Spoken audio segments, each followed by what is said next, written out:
Every so often, there are things that end up in video games that we just don't like.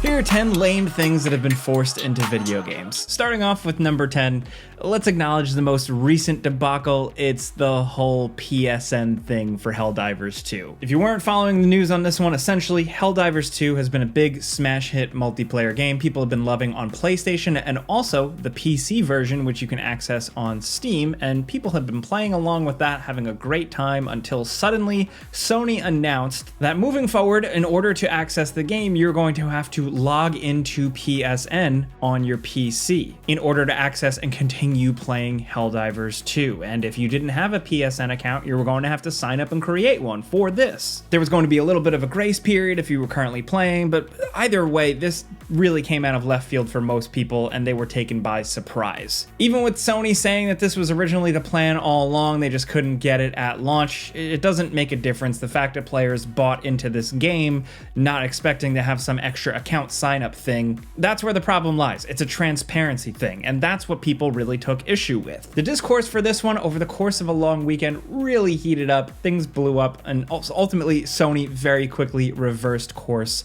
on this action. Of course, they want everybody logging into their service because they want the data, they want complete control, they say it's for player security, but you know, it was just something that people really didn't want. Even though they did go back after the Helldivers 2 backlash, it looks like for games moving forward, that's not going to be the case. So Ghost of Tsushima is releasing on PC. This PC port of the PS4, PS5 game is going to require you to log in to PSN for online play to access the multiplayer mode, of course, the great Ghost of Tsushima Legends. So that's annoying. I don't know how many people are buying into Ghost of Tsushima on PC just to play multiplayer. It's still primarily a single player experience, but the fact that they're shoving this in here does suck. It kind of all comes back to the age-old PC problem of too many launchers. Every company, every publisher, every software company wants to have their own proprietary launcher that you log into with yet another account in order to access their stuff.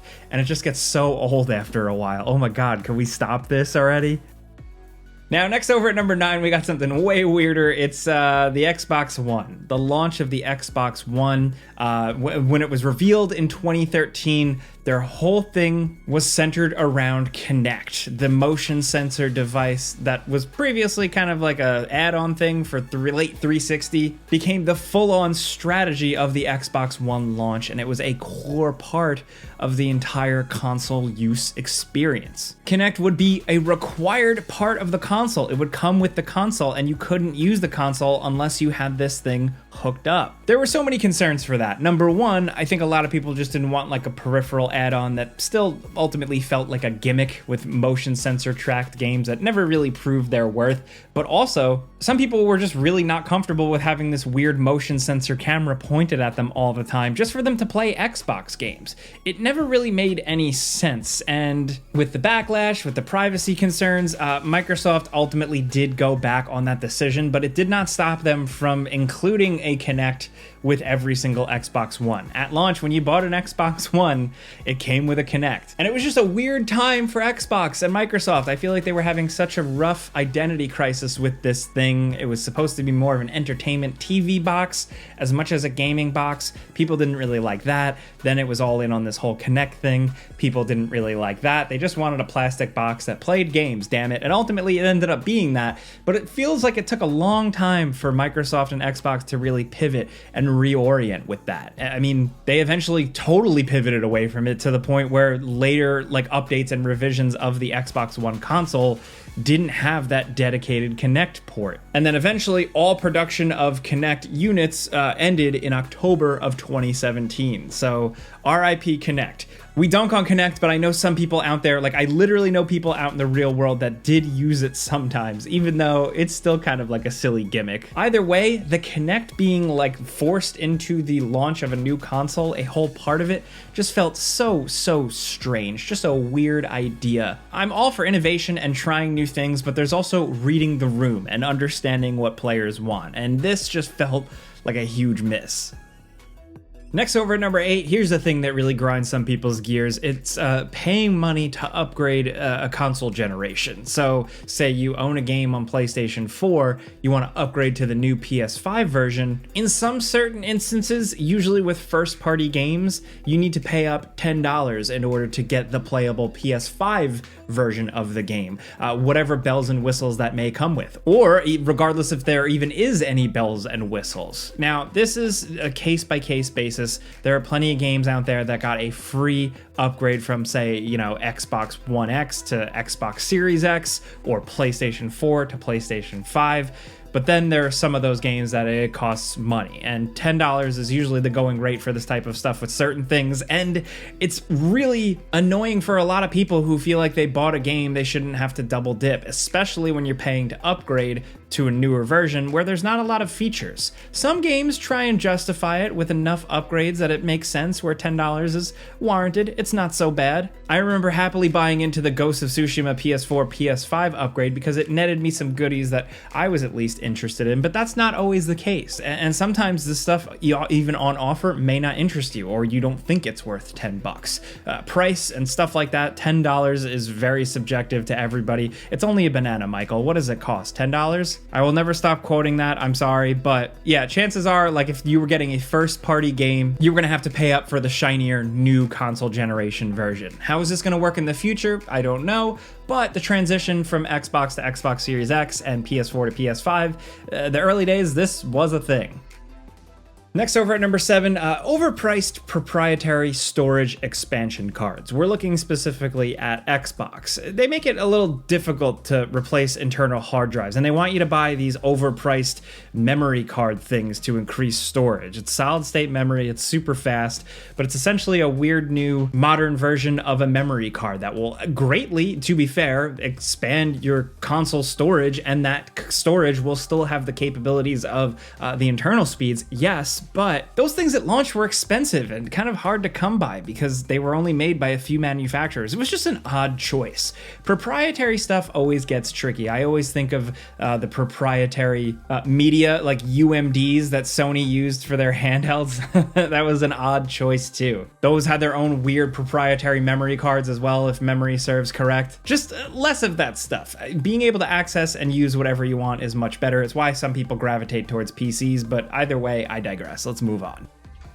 Now, over at number 6, here's another big problem. Microtransactions that are added to games after reviews for those games drop. To a lot of people, this seems like a direct move from the game publishers to avoid negative attention right before the game launches and hurts some sales. Tekken 8, I believe, did just do this recently by adding a microtransaction store, but this is becoming a more common thing. We have seen it before. Crash Team Racing has done it. A couple of other examples to varying degrees, some more egregious than others, but I guess as the person who makes the before you buy videos, I speak at this from a certain aspect. My job is to look at a game, play through a game, and just tell you what's up with it, tell you what I like about it, what I don't like about it, what's in it, and what you're essentially getting for your money. And if the version that I am not playing is not the same version that you are playing, if the developers gave me something else and didn't let me know so I couldn't give you guys the heads up, that's a problem, because you might watch and read some reviews from people like me or whoever and then have an idea of what the product is that you're going out to buy, and then you go out and buy it, and it's not at all what was represented, not only by the game makers, but also by the video game critics you may trust. It sucks for everybody, it's a stupid move, and we hope that publishers stop doing this, because transparency in all of these situations is key. Next, over at number 5, another thing added to games that people really don't like is always online DRM. DRM, of course, is the bane of many gamers' existence. We've talked about this for years and years at this point. I don't know what else there is to add, but for me personally, as someone who's not really a multiplayer gamer or anything like crazy like that, it just always drives me nuts with single player games, and specifically like always online requirements for single player games. It just feels like such a pain in the ass. It makes it feel even more like I barely own this thing. Like, I already know I'm at the point where like I paid for a digital license to have the right to use this digital download product, but then when I can't even access that without being connected to the internet constantly, that's just so much more annoying. It really pisses me off, and I know I'm not the only person. Now over at number 4, time-limited game releases. This is something we don't see too often, but it is a weird and frustrating thing. You can also couple this in with, like artificial scarcity or hardware manufacturers that only make a handful of things so that people go crazy for them. But limited time game releases really sucks. The last example I can think of is Nintendo with Super Mario 3D All-Stars, which they were straight up saying, hey, we're not printing this game physically forever, so you better come and get it when you can. Of course, causing a mad dash for people to buy up these games, and that sucks because it's a thing that you want people to have access to at all times. And now if you want Super Mario All-Stars on Switch physically, I mean, good luck. I've seen it on eBay for $90, $100. Ugh. And Nintendo games are already expensive. You know they never go on sale, so this is just making it even worse. Why did they do this? I don't know. I love a special collector's edition type of thing as much as the next guy, but when it comes to just an actual regular old video game launch, it should be available and accessible for everybody for as long as humanly possible. Obviously, they can't print and manufacture a video game forever, but it irks us more when they play games with that limited quick release, you know? Next over at number 3 is on-disc DLC. You don't see this as much now in the digital age, but this is something that really pissed people off, essentially with the rise of DLC, because people were realizing that a lot of paid DLC actually lived on the disc for the game you purchased. So it was already there, it was already on that physical thing you bought, then you just had to go and pay an additional fee to access more of that content. Like if you want to access that stuff on the disc you bought, you have to pay extra for some of it, even though it's right there. I recall Mass Effect 3 locked a playable character behind on-disc DLC. That's one example off the top of my head, but it was a thing for a little while. I'm glad it's not anymore because frankly, it just felt super weird. Now over at number 2, we're going big picture here, but it's paying for extra subscriptions just to play online games on consoles. Now, on PC, you just plug your PC to the internet and you're online. That's it. But with consoles, if you want to get online, you have to pay a fee. This is something that we've all just accepted at this point, in this day and age. We pay for PSN, we pay for Xbox Live or whatever it's called in this century. PSN, Xbox, and Switch all force you to use a subscription service to play most online multiplayer games. And I mean, you think about it, you're paying for that on top of paying your internet service provider. You're paying for internet fees. So it really adds up. Gaming, especially online multiplayer gaming, is not cheap. Again, I think some of those subscriptions do stuff to justify the price, there are reasons behind some of it, and you do get some value, but we would all still love the just good old-fashioned option of plugging a cable into the back of your console and you're online and that's it. But the times, they are a-changin'.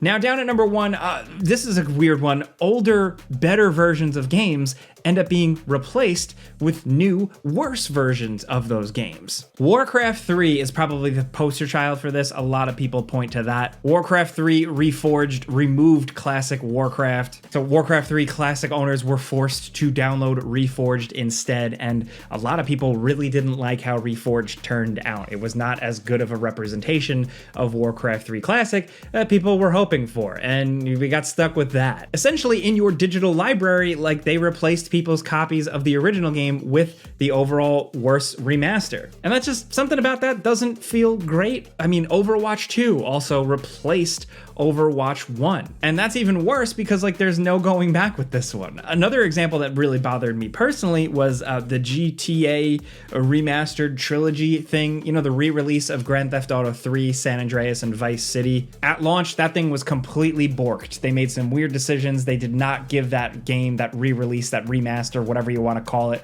the love it truly deserved. And the nail on the coffin with that was that Rockstar was making those the definitive versions.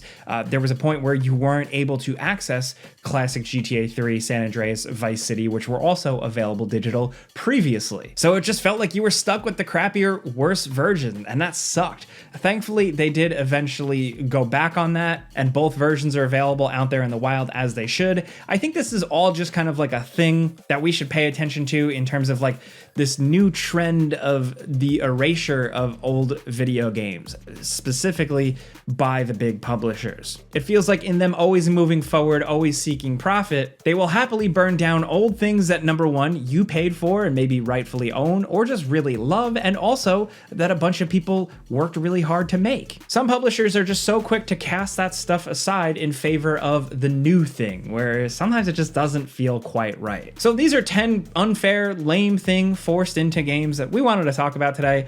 We know there are plenty of other examples out there. We've complained about a lot of them before, I'm not gonna lie. So just let us know in the comments what you think and what we should include for another list.